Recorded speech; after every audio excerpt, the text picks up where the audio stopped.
Ninth class, Beehive Chapter 8. Reach for the top Part 1, Santosh Yadav.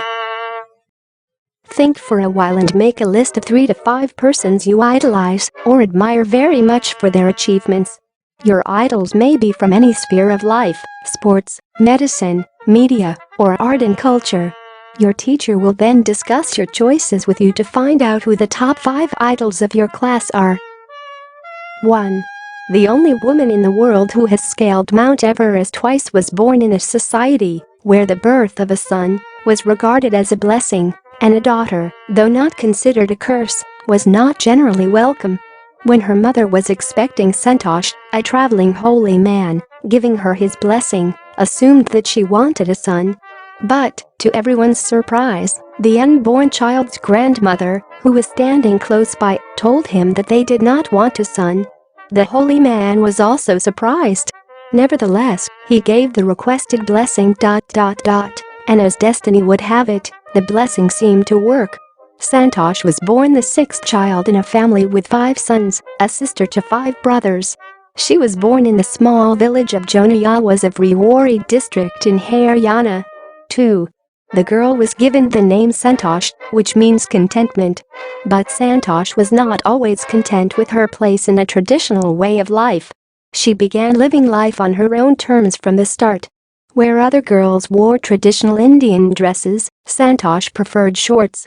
Looking back, she says now, from the very beginning I was quite determined that, if I chose a correct and a rational path, the others around me had to change, not me. 3. Santosh's parents were affluent landowners who could afford to send their children to the best schools, even to the country's capital, New Delhi, which was quite close by. But, in line with the prevailing custom in the family, Santosh had to make do with the local village school. So, she decided to fight the system in her own quiet way, when the right moment arrived. And the right moment came when she turned 16. At 16, most of the girls in her village used to get married. Santosh was also under pressure from her parents to do the same. 4. A marriage as early as that was the last thing on her mind. She threatened her parents that she would never marry if she did not get a proper education. She left home and got herself enrolled in a school in Delhi. When her parents refused to pay for her education, she politely informed them of her plans to earn money by working part-time to pay her school fees. Her parents then agreed to pay for her education. 5. Wishing always to study a bit more, and with her father slowly getting used to her urge for more education, Santosh passed the high school examinations and went to Jaipur. She joined Maharani College and got a room in Kasturba Hostel. Santosh remembers, Kasturba Hostel faced the Aravalli Hills. I used to watch villagers from my room, going up the hill and suddenly vanishing after a while. One day I decided to check it out myself. I found nobody except a few mountaineers. I asked if I could join them. To my pleasant surprise, they answered in the affirmative and motivated me to take to climbing. 6. Then there was no looking back for this determined young girl. She saved money and enrolled in a course at Uttarkashi's Nehru Institute of Mountaineering. My college semester in Jaipur was to end in April, but it ended on the 19th of May. And I was supposed to be in Uttarkashi on the 21st. So, I did not go back home. Instead, I headed straight for the training. I had to write a letter of apology to my father without whose permission I had got myself enrolled at Uttarkashi. 7. Thereafter, Santosh went on an expedition every year. Her climbing skills matured rapidly. Also, she developed a remarkable resistance to cold and the altitude. Equipped with an iron will, physical endurance and an amazing mental toughness, she proved herself repeatedly. The culmination of her hard work and sincerity came in 1992, just 4 years after she had shyly asked the Aravalli mountaineers if she could join them. At barely 20 years of age, Santosh Yadav scaled Mount Everest, becoming the youngest woman in the world to achieve the feat. If her climbing skills, physical fitness, and mental strength impressed her seniors, her concern for others and desire to work together with them found her a special place in the hearts of fellow climbers. 8. During the 1992 Everest mission, Santosh Yadav provided special care to a climber who lay dying at the South Colonel. She was unfortunately unsuccessful in saving him. However, she managed to save another climber, Mohan Singh, who would have met with the same fate had she not shared her oxygen with him. 9. Within 12 months, Santosh found herself a member of an Indo-Nepalese women's expedition that invited her to join them.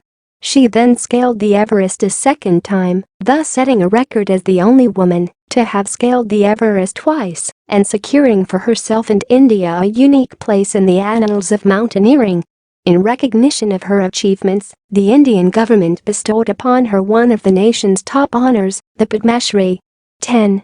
Describing her feelings when she was literally on top of the world, Santosh has said, "It took some time for the enormity of the moment to sink in, then I unfurled the Indian tricolor and held it aloft on the roof of the world. The feeling is indescribable. The Indian flag was flying on top of the world. It was truly a spiritual moment. I felt proud as an Indian." Also a fervent environmentalist, Santosh collected and brought down 500 kilograms of garbage from the Himalayas. Chapter 8 Part 2, Maria Sharapova. A Russian girl, Maria Sharapova, reached the summit of women's tennis when she was barely 18. As you read about her, see if you can draw a comparison between her and Santosh Yadav. There is something disarming about Maria Sharapova, something at odds with her ready smile and glamorous attire. And that something in her lifted her on Monday, 22 August 2005 to the world #1 position in women's tennis. All this happened in almost no time. Poised beyond her years, the Siberian-born teenager took just 4 years as a professional to reach the pinnacle. 2. However, the rapid ascent in a fiercely competitive world began 9 years before with a level of sacrifice few children would be prepared to endure. Little Maria had not yet celebrated her 10th birthday when she was packed off to train in the United States. The trip to Florida with her father Yuri launched her on the path to success in stardom. But it also required a heart-wrenching 2-year separation from her mother Yelena. The latter was compelled to stay back in Siberia because of visa restrictions. The 9-year-old girl had already learned an important lesson in life, that tennis excellence would only come at a price. 3. I used to be so lonely, Maria Sharapova recalls. I missed my mother terribly. My father was working as much as he could to keep my tennis training going. So, he couldn't see me either. 4. Because I was so young, I used to go to bed at 8 p.m. The other tennis pupils would come in at 11 p.m. and wake me up and order me to tidy up the room and clean it. Instead of letting that depress me, I became more quietly determined and mentally tough. I learned how to take care of myself. I never thought of quitting because I knew what I wanted.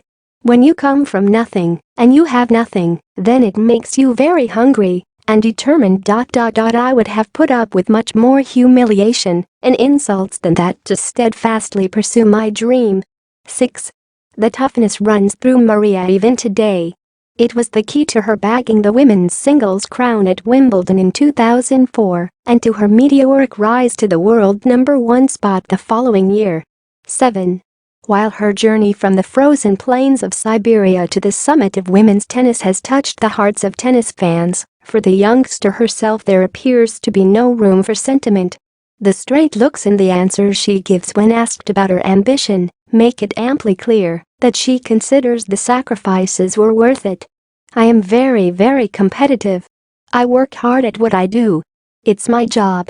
This is her mantra for success. 8. Though Maria Sharapova speaks with a pronounced American accent, she proudly parades her Russian nationality.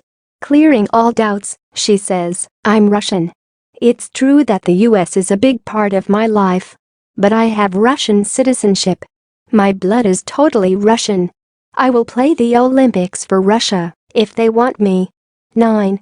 Like any number of teenage sensations, Maria Sharapova lists fashion, singing and dancing as her hobbies. She loves reading the novels of Arthur Conan Doyle. Her fondness for sophisticated evening gowns appears at odds with her love of pancakes with chocolate spread and fizzy orange drinks. 10.